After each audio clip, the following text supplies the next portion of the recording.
जय हिंद दोस्तों, and I welcome you all to the fifth audio revision of GST podcast series, जिसमें आज का टॉपिक है threshold limit for registration section 22। मतलब वो कौन सी लिमिट है जिसके बाद आपके जाके जीएसटी में रजिस्ट्रेशन करवाना पड़ता है, you become liable for registration under the GST law. The limit is 10 lakhs, 20 lakhs and 40 lakhs, and that has been segregated depending upon the state, जिस स्टेट में आपने ये काम किया है। तो सबसे पहले दोस्तों, the four special category states जहां पर limit is 10 lakh irrespective of the fact कि चाहे आप गुड्स का काम कर रहे हो, चाहे आप सर्विसेज का काम कर रहे हो या दोनों का कर रहे हो, वो है MMTN। हमेशा ध्यान रखेंगे, ये मैंने आपके लिए एब्रीवेटेड फॉर्म में बताया है। MMTN Manipur, Mizoram, Tripura and Nagaland. तो याद रखिएगा, हम MMT से नागालैंड घूमने गए, उससे आपको याद आ जाएगा। उसके बाद for the next 6 states guys, जहां पर limit is 20 lakhs, again irrespective of the fact whether you're dealing into 100% goods or 100% services or both goods and services, 20 lakhs की लिमिट है इन मैप्टस।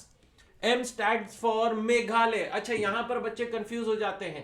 पहले जो MMTN था उसमें मणिपुर और मिजोरम था, और मैप्टस के M में मेघालय, अरुणाचल प्रदेश, पुदुचेरी, तेलंगाना, उत्तराखंड एंड सिक्किम, ये आपका मैप्टस बन जाता है। एंड फॉर अदर स्टेट्स जो पहले 10 स्टेट्स की कैटेगरी में नहीं आए, अदर देन MMTN एंड मैप्टस, द लिमिट इज 40 lakhs। ध्यान से सुनिएगा, the limit is 40 lakhs only if you are dealing exclusively 100% into goods category, otherwise the limit has been reduced to 20 lakhs अगर आप सर्विसेज का काम कर रहे हो या दोनों गुड्स और सर्विसेज का काम कर रहे हो।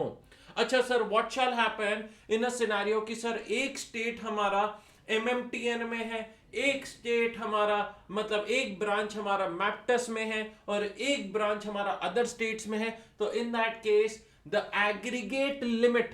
aggregate turnover will be, जो आपका लिमिट होगा वो सबसे लीस्ट वाला देखा जाएगा।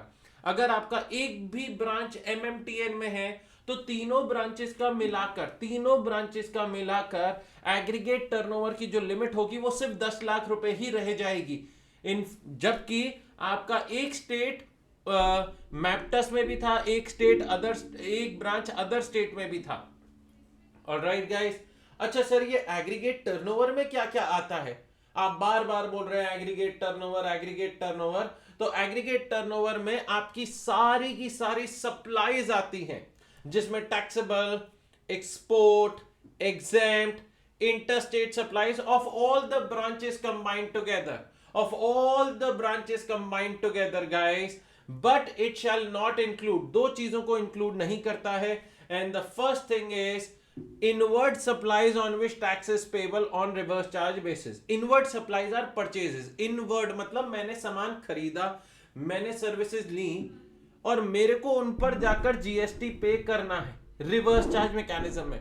इसका मतलब ये तो नहीं है ना कि वो मेरा टर्नओवर है, इसका मतलब ये तो नहीं है कि मैंने सप्लाई किया है। Just because I had to pay tax to someone, I had to pay tax to the government because I have procured some services जिस पर RCM लगता है, वो मेरे टर्नओवर में नहीं जोड़ी जाएंगी।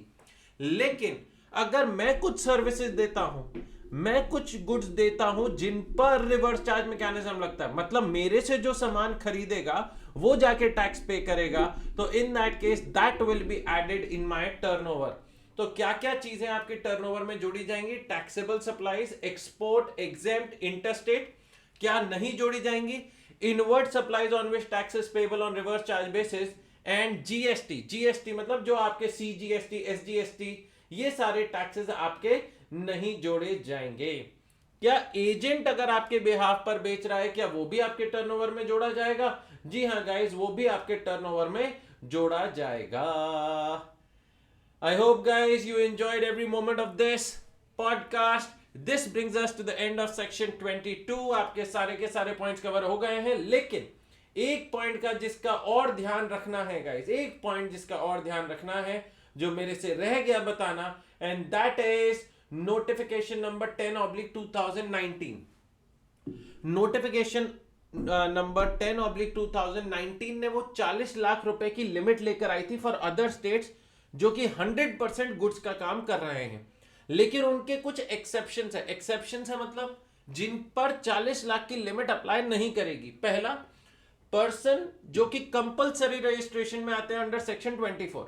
अगर आप कंपलसरी रजिस्ट्रेशन में आते हो तो 40 लाख क्या 10 लाख की लिमिट भी मैटर नहीं करती, बिकॉज आप कंपलसरी रजिस्ट्रेशन में आते हो। एंड जो सेकंड पॉइंट है वो बहुत ज्यादा इंपॉर्टेंट है, जिसको ध्यान से सुनेंगे।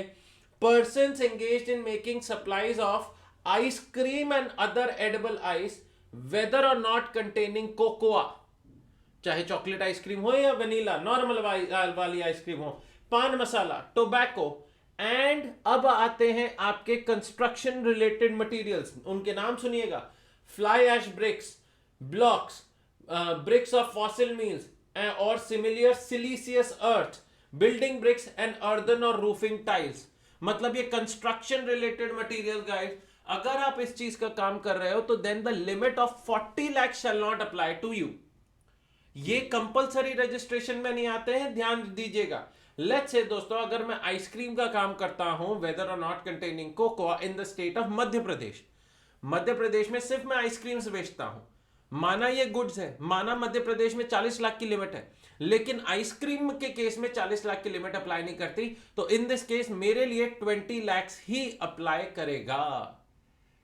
Alright guys, so thank you so much and stay tuned for the next audio revision. और जैसा भी लगा हो प्लीज कमेंट बॉक्स में जरूर बताइएगा, क्या आपका हर एक पॉइंट रिकॉल होता है इन रिलेशन टू सेक्शन 22 और नॉट।